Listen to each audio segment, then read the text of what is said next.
Hello everyone, welcome back to my channel. In today's lecture, we are going to discuss functions of branding.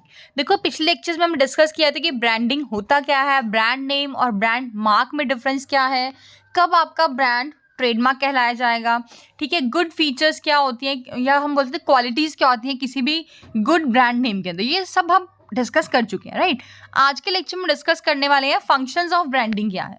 देखो क्या कहते हैं, the main functions of branding are the following. First one is creating product differentiation. देखो अगर आपके product की branding हो रखी है तो कहीं ना कहीं आपको ये हेल्प करेगा आपको प्रोडक्ट डिफरेंशिएट करने में। The first function of branding is creating differentiation in the similar products of different companies. अलग अलग कंपनीज के जो सिमिलर टाइप के प्रोडक्ट होते हैं उनके अंदर डिफरेंशिएट करने में ये आपको हेल्प करेगा इफ आपके प्रोडक्ट की ब्रांडिंग हो रखी है। For example Lux, Pears etcetera are similar products. देखने में दोनों सिमिलर हैं, दोनों आपके सोप हैं, but their manufacturers are different. ठीक है, दोनों के अलग अलग मैन्युफैक्चरर हैं। तो ये कैसे पता चला आपको? ब्रांडिंग थी आपकी। ठीक है, लक्स और पियर्स जो सोप हैं अलग अलग मैन्युफैक्चरर्स के प्रोडक्ट्स हैं ये। Second function is easy advertising. देखो क्या कहते हैं, branding makes the advertising of the product easy. अगर प्रोडक्ट्स की ब्रांडिंग हो रखी है तो उनकी एडवर्टीजमेंट्स देना बहुत ही ज़्यादा क्वाइट ईजी हो जाता है। A sales manager can give general information about a product. Sales manager general information तो दे देगा प्रोडक्ट के बिना किसी ब्रांड नेम के, but can not increase the sale of his product. I repeat, a sales manager can give general information about a product without the brand name. Sales manager generally information तो दे देगा customer को अपने product के बारे में बिना किसी ब्रांड नेम के होते हुए, but he can not be able to increase the sales of his product. लेकिन वो अपने प्रोडक्ट की सेल्स को इंक्रीज नहीं कर सकेगा। Third one is fixing differential price. Third point is fixing differential price.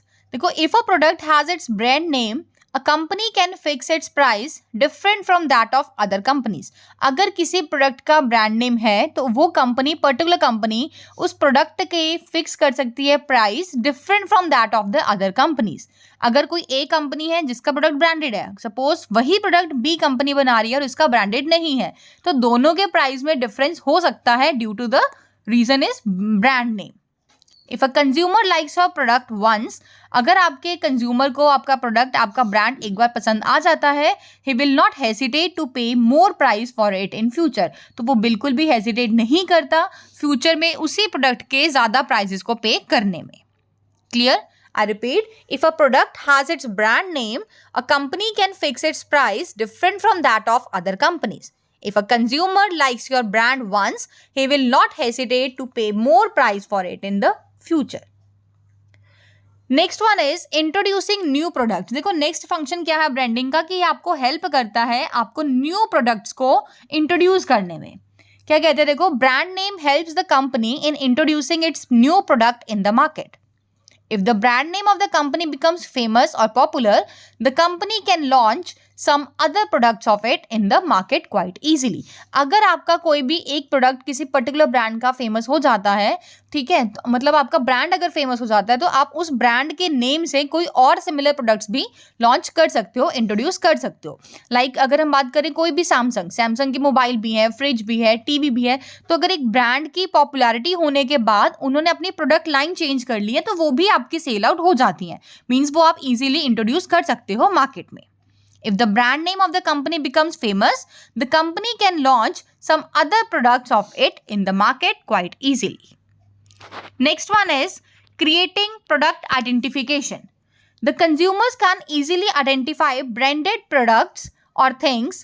This is the reason that they want very little time to buy them. देखो consumer ना इजीली ब्रांडेड प्रोडक्ट्स को या branded items को identify कर लेता है, ठीक है, कि उसकी इमेज ही इस तरह से डेवलप हो रखी होती है कि उसको इजीली आइडेंटिफाई किया जा सकता है। यही रीजन है that the consumers want very little time to buy them. Next function is enhancing customer confidence. क्या कहते हैं, देखो the quality of branded products is generally better. देखो ब्रांडेड और नॉन ब्रांडेड प्रोडक्ट्स में यही डिफरेंस होता है क्वालिटी का। जो क्वालिटी है आपके ब्रांडेड प्रोडक्ट्स की वो काफ़ी ज़्यादा अच्छी होती है।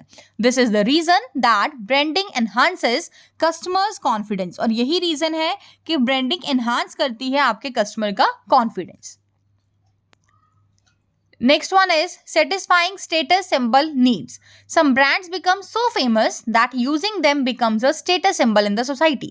कई बार ऐसे देखा जाता है कोई ब्रांड इतना फेमस, इतना पॉपुलर हो जाता है कि वो एक सिंबल बन जाता है और we can say status symbol बन जाता है किसी भी सोसाइटी में. तो हम बोल सकते हैं branding fulfils this need of the customers. तो ब्रांडिंग आपकी इस नीड को भी कस्टमर्स के फुलफिल करती है. तो ये आपके कुछ पॉइंट्स थे जो कि आपको बताते हैं कि फंक्शंस क्या होते हैं ब्रांडिंग की. फर्स्ट हमने डिस्कस किया है creating product differentiation. Second one is easy advertising. Third fixing differential price. Fourth one is introducing new products. Fifth creating product identification. Sixth one is enhancing customers confidence. And the last one is satisfying status symbol needs. I hope you like this video. Thanks and have a wonderful day.